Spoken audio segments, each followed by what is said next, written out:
Hello and welcome to Tech Deals, game performance review time, Minecraft. We're going to be playing Minecraft today on this Lenovo IdeaCentre 700 gaming desktop computer. Now, I've previously reviewed this computer and a link to that review will be in the video description below. Awesome machine. In short, Intel i7-6700 CPU. Up to 4 gigahertz speed, this thing is screaming fast. 8 gigabytes of RAM, solid state boot drive, 1 terabyte storage drive, and most importantly, NVidia GeForce GTX 960 dedicated gaming graphics card. We are playing this game at Full HD or 1080p, and if you look in the corner, you will see Fraps running. Fraps is our frame rate counter, which will tell us what kind of performance we're getting in the game. It might be pretty good. Now let's go to Options and Video Settings. I've changed only 2 settings from the default. First of all, max frame rate I put to unlimited just so we can see what we're getting, because normally it defaults to 60 frames a second. I turned VSync off also so that we're not limited by the 60 Hz refresh rate. Maybe you have a gaming monitor, maybe you've got a 144 Hz monitor. This way you can see what the performance of the game is. Otherwise, everything is set to defaults. We'll go back and I'll create a new world, and we'll call this one Tech Deals. Game mode, creative, because we're not trying to do anything difficult. More world options, and for seed, we'll do Tech Deals just for fun. I've actually not done that before, so I don't know what it's going to be. World type, super flat. Yeah, we'll leave it at default. And I'm going to hit Create New World. Let's see how long it takes to render this world on this computer. It says Building Terrain. There we go. Take a look at the frame rate counter.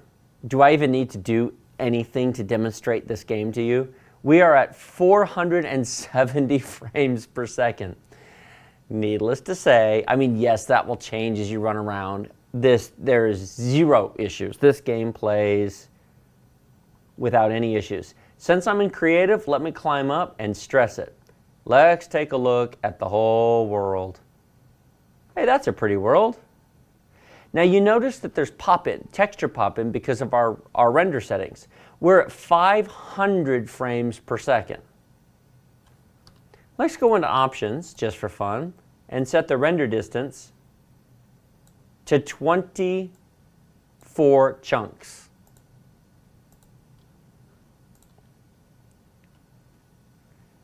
That will render far more of the game world. And of course, stress the system. Default is 12, but I set it to 24. It's currently rendering them. And we're down to a whopping 200 frames per second. Now, because it's rendering the world around us, it's having to do that. But take a look at how much more of the world you can... Oh, we're down to 145 frames per second.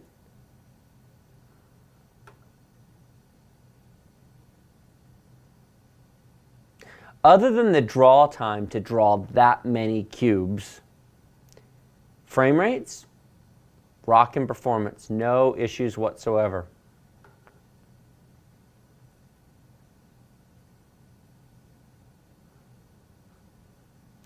Considering how high up I have the character, considering how much of the world you can see, the fact that we're 150, 160 frames a second, even if you had a gaming monitor at 144 hertz, you could play this at ridiculous frame rates, even with the render distance set to 24 chunks.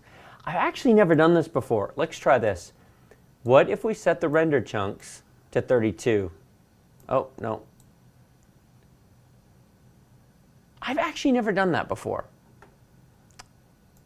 That might slow it down. Let's try that and see what happens. It's thinking about it. That is a lot of terrain to render. What if we go up in height so we can see more detail?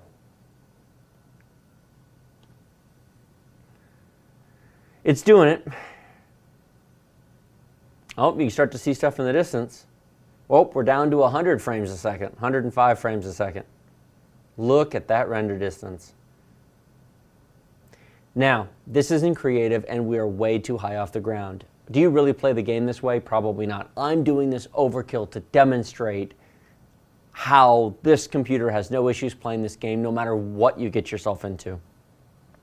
We are down to 80 frames a second, but look how far in the distance you can see. I'm curious to see what happens when it gets all the way rendered out. I've never actually set it to 32 before. I should have, but it's not really how you play the game. I mean, when you're standing on the ground, you can't see this far out anyway. Is it finished yet? What do you think? Crazy? We are down to 60 frames a second. We started at 500 frames a second at the default render of 12 chunks. But now that we're at 32, I think it's pretty much got the world rendered. I don't see anything else rendering. 56 frames a second, but you know, again, the settings are silly. Anyway, I mean, just options, video settings, maybe set it to something reasonable. We'll set it to 18. That's much more reasonable. Hey, we're back above 200 frames a second. And as we come back down to the world, no, the render distance isn't all the way to the horizon, but that's, you know, when you're actually down here doing something, you can't see that anyway. 220, 230. I'm not even going to bother recording fraps. What's the point? It clearly is smooth as silk. So there we are at 18 chunks of render at 200 and almost 300 frames per second. Needless to say, this game plays very, very well. So I've tried several different settings. I was at 12 as the default, 24 is fine. Setting it to 32 is a bit ridiculous because of the time to render the world, and you don't really climb up that high unless it's just to take a screenshot. Anyway, did you like this video? Click like. Did you not? That's okay. Remember to subscribe to my channel. It's the big red button right below the video down there. If you've already subscribed, great. If not, now's the time. It's free. When you subscribe, you'll get updates to future videos, game performance reviews, hardware reviews, unboxings, demos, how-tos, and all kinds of fun stuff. Questions, comments, thoughts, feedback, suggestions? That's what the section below the video is for. Tell me what you thought. You know, do you want to see this? Do you want to see something different? Is there anything else I could do with Minecraft that you prefer to see differently? You gotta let me know in the video because I cannot read your mind. Thank you very much for watching, and I will see you in the next video.